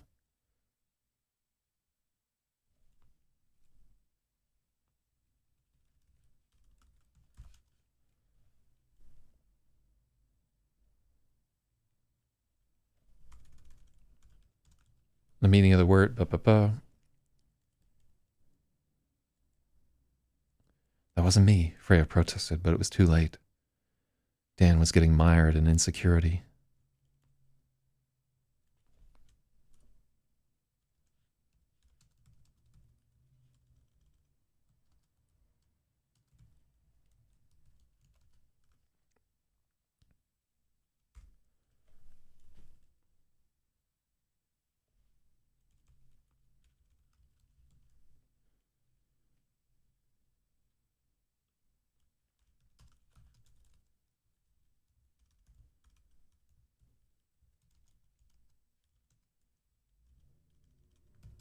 She was surprised. She'd never done this before.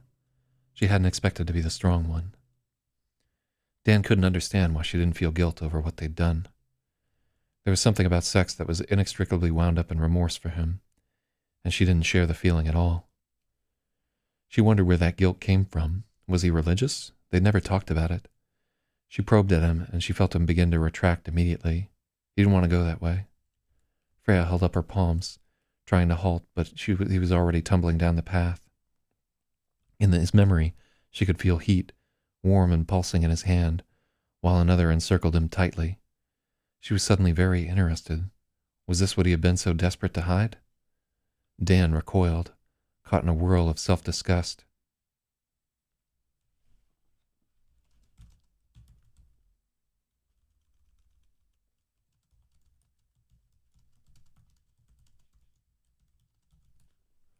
He was angry at her for pursuing this. The memory was a penetrating and unresolved shame. She could feel his heart begin to race.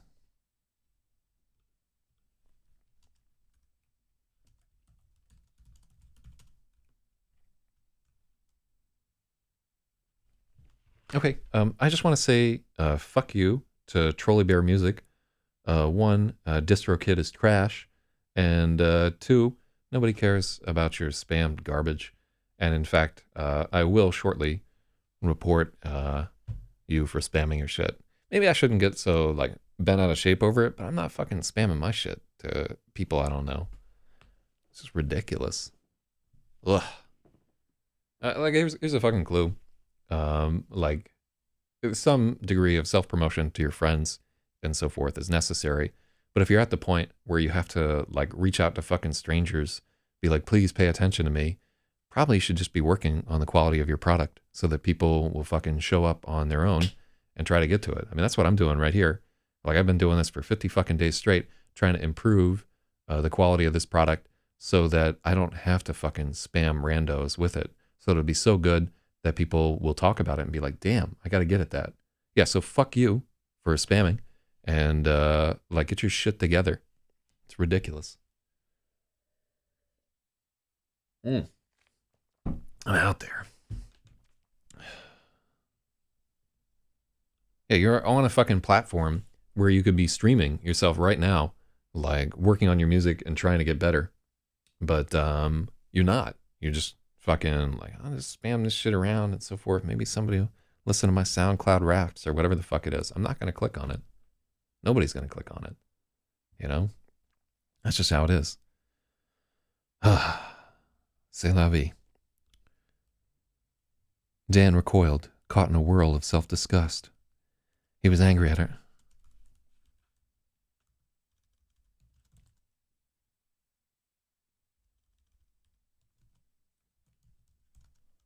Angry at her for pursuing this.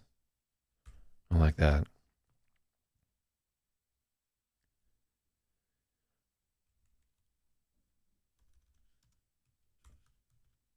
She could feel his heart beginning to race ahead of hers.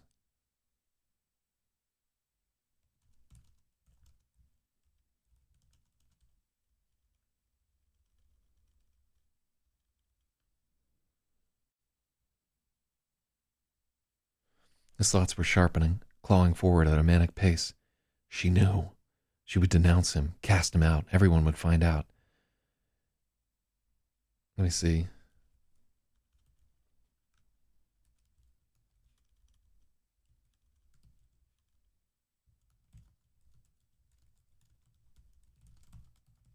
Something twisted was building in him. No! Freya's voice rose, stunning against the silence that had grown around them. I wouldn't, she swore. And she meant it, but her words were undercut by the rise of her own fear, her sudden awareness of how badly it would end for her if he lost control.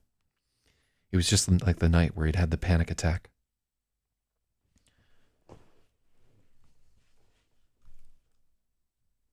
Please breathe, she said, drawing a deep breath, and at first he couldn't. There was too much tightness in his chest. Her fear made him feel like a monster. But the deep breath she took had an effect on him, too. Dan, it's okay. I'm here. She reached out for his hand.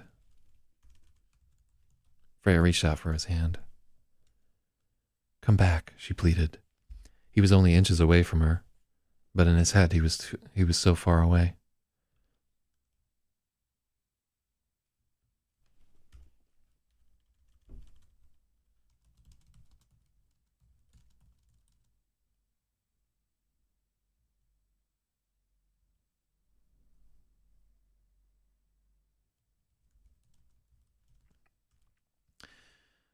So that's a decision. Oh yeah, I guess we just have to use fucking imperial units. Imagine trying to write, like trying to write, he was only centimeters away. Like, it sounds so Eurotrash when you write it that way. And I'd love to just have the whole book written in standard units. You know, I don't, like, I'm a big fan of the metric system. I think it's fucking spectacular. But even I must concede, like, the difference between, come back, she pleaded. He was only centimeters away, but in his head, he was kilometers away. Fuck out of here. Fuck out. Awful. It does not track at all in any way, shape, or form. Dan, it's okay. I'm here. Here, she said, taking his hand and putting it over her heart. She put hers against his. They were still beating together.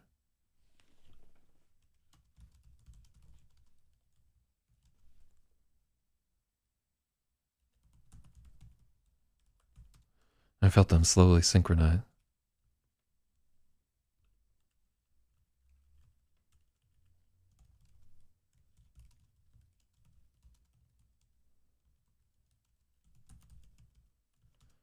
It was the price of unity. She had to take all of his fear, all of his pain. He turned his face from her. Tears were trickling down his cheeks, but there was no hiding from it. Dan and Rigo had explored more than just weird drugs together.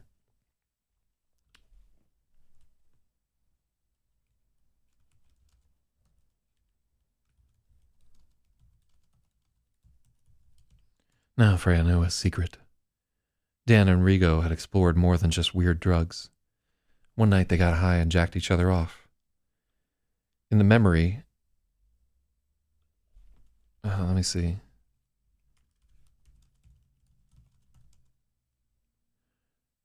In his memory, the act was only a warm blur, but the regret was vivid and raw. He hated that he'd done it, hated that she'd found out, and his thoughts were bitter and lashing like serpents. It was a mistake. He wasn't that way. He and Rigo had barely spoken since. He never told anyone, not even Dr. Garbuglio. So, Stratum's like, nice. Oh, we're going down that path, man. Hell yeah. So this is another spot where this is not, I'm sad to say, this is not founded in any actual experiences that I've had. So if that does not track right to you at all, definitely feel free to fill me in here, right? Because to the best of my knowledge, I have never jacked another man off. So hopefully that I can imagine, though, right? Like I have at least a baseline for comparison. But yeah, my only gay experiences have been with post-op transgenders, which hardly even counts. But okay, wait, let's see. So let's go through this again. Now Freya knew his secret. Dan and Rigo had explored more than just weird drugs. One night they got high and jacked each other off. In his memory, the act was only a warm blur, but his regret was vivid and raw. Dan hated that he'd done it, hated that she'd found out. His thoughts were bitter and lashing like serpents. It was a mistake. He wasn't that way. He and Rigo had barely spoken since. He'd never told anyone, not even Dr. Garbuglio. His thought rang clear. It was a disgusting mistake. Yet in their unity, all was revealed. All the constructs he built around the memory came apart at the slightest touch from outside of him. Freya saw the doubts that lapped at the base of his denial. The way the night popped into his mind unbidden as he masturbated sometimes. He was afraid of what it meant, afraid of what she would think of him. Freya only felt relief. It was such a little thing compared with the looming and awful things she'd imagined. That's nothing, she tried to assure him, and then she felt a twinge of remorse for being dismissive about something that had traumatized him. Okay, so Stratum says 100% it tracks correctly.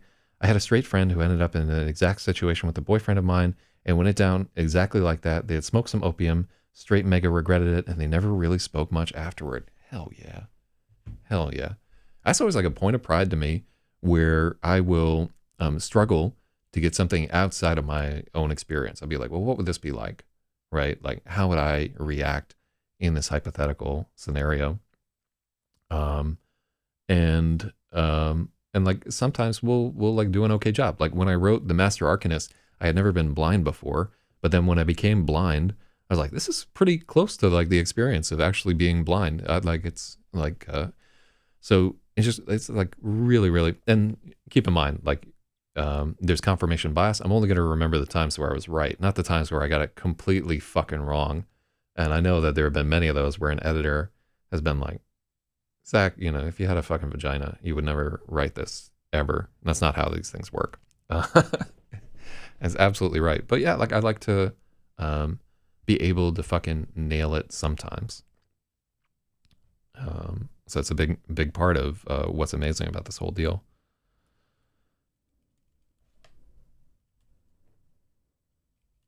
Yet in unity, all was revealed.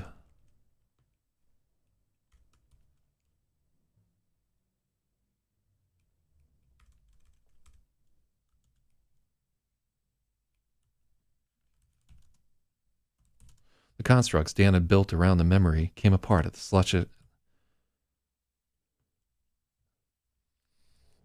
slightest touch from outside of him. Whew.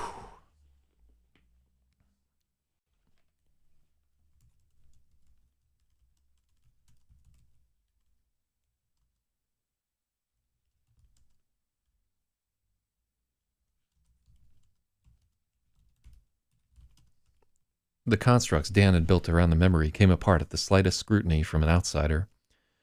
Freya saw the doubts that lapped at the base of his denial.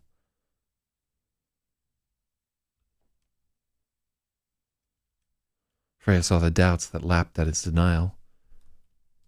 The way the night popped into his mind unbidden as he masturbated sometimes. He was afraid of what it meant, afraid of what she would think of him. Freya felt only relief. This was such a little thing compared with the looming an awful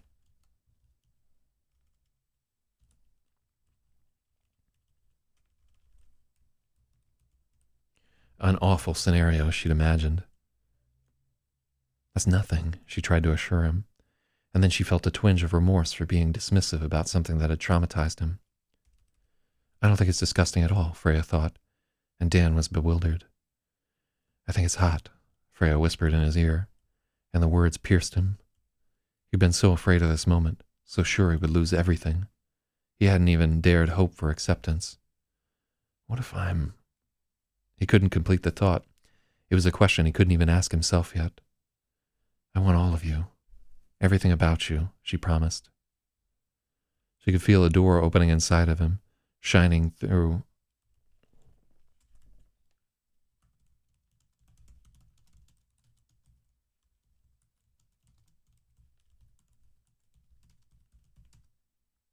Oh, wait, so where is pursing in this narrative? Hold on just a second. So let's, page 497, because there was a correction.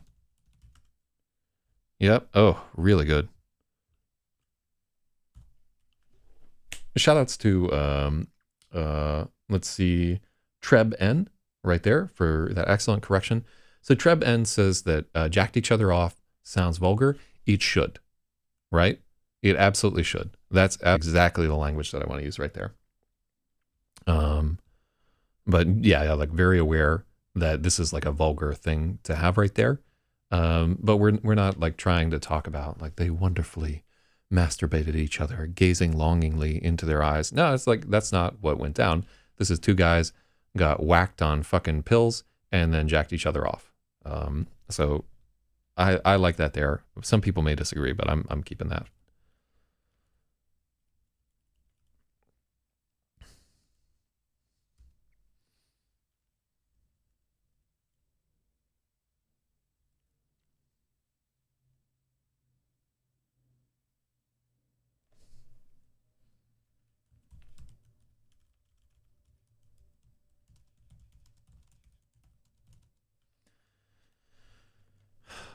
Let's see.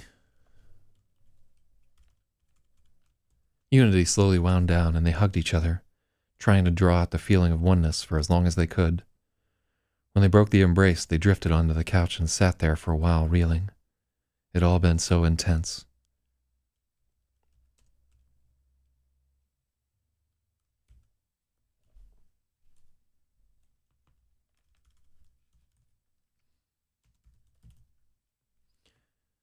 There was a slick patch on the front of his suit pants. Freya was a little worried she would leave a wet spot on the cushion beneath her. His cheeks reddened when he caught her staring. You could spend the night, she offered, even though she was sure he wouldn't. She wanted so badly to wake up with him beside her. I want to. I just can't. Not yet. I'm sorry. This is just so much. Freya nodded. She was disappointed, but she understood. You won't tell anyone. Dan caught himself talking as if he didn't know the answer. I'm sorry for even asking. I know you won't. Ready? More than anything else, she just wanted to sleep in his arms, to wake up and find him there. This was such a good night. Thank you for sharing it with me. Freya looked into his eyes, wishing the unity had never had to end. She wanted to say more, but she didn't trust herself to say it right. They lingered a little while longer, and when the door closed behind him, she wanted to rush into the driveway and beg him to stay. Silence settled over the house, and she felt completely alone. After a few minutes, she got up and reached into her...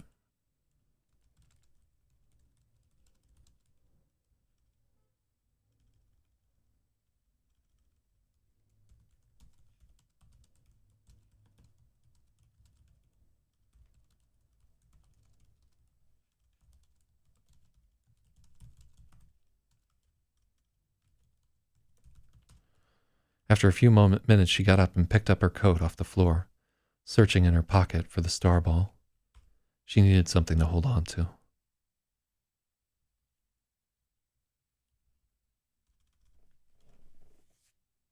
Mm-hmm. Damn. So we did it. We made it to page fucking 500 on a Saturday morning, which is relatively difficult to do. Fortunately, page 500 is like barely even there. So I just want us to like keep in mind like 500 fucking pages we've gotten through here. That this seemed like such an insurmountable thing to me. Like really, really. I have books that I have not touched for fucking years because they're long and editing is difficult and I don't like it.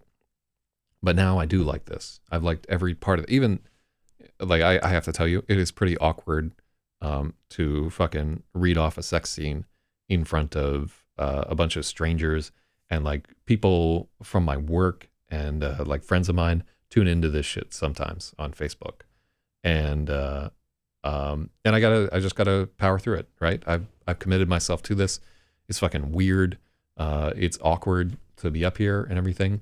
But when I look up at that thing and I see that we just have 295 pages to go, and when I feel like we're making huge progress on this whole thing, I'm just so happy that we're doing this every day. I'm really glad that you guys join me. It fucking means a lot to me. And I say it all the time, but I can't like really get across how important that is to me. So thank you. And thank you to the new people who came through, who might not have seen this shit before. Fuck off to all of the spammers. I will be hunting you motherfuckers down. And hell yeah, y'all are some real ones. Thank you so much. And there will not be another stream today, but there will be one tomorrow. Join us for a Starball chapter. Wait, how long is this guy right here? Two pages? Yeah, well, it's easy to start with a Starball chapter tomorrow. Yeah, and I like as always, if you have thoughts that you don't want to type into like a chat buffer, you can always email me at zachzyz.com, or you can take me aside on Discord or an IRC or something like that, or private message me or whatever. Because I understand that there may be some shit where you don't want everybody critiquing like a concern that you have, or you don't want me to like be dismissive on stream or whatever. But there are definitely places in the story where I don't have all the answers, where your feedback could be super critical for some of this shit. And shouts to everybody, especially Stratum. Good to get your perspective there. And if you didn't get a chance to see the previous chapters or whatever, I don't think I've uploaded chapter 65, but I think we did upload 64. Chapter 65 and 64 have a lot to do with like a musical performance, which you might be interested in. There's a lot of instruments and shit like that happening there. All right. Well, everybody have a good weekend. Thank you all. So is the raw edit still up? Yeah. So if you go to zachzyz.com, every single stream that we've done is put up there.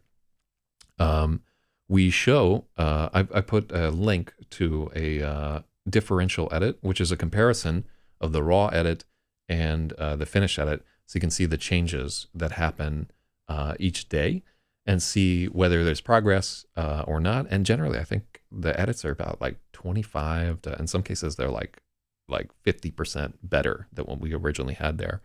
And really with an edit, I think it's ambitious to try and be like more than like 15% better in an edit. But it just, our rough draft was pretty shitty in a lot of ways. So there's a lot of room for improvement. So yeah, really enjoying it. Shouts to everybody out here. And have a good fucking weekend. We may do another radio stream on Sunday night if I'm feeling okay. But in general, just fucking do it. So happy about this. Don't get that coronavirus if you can help it.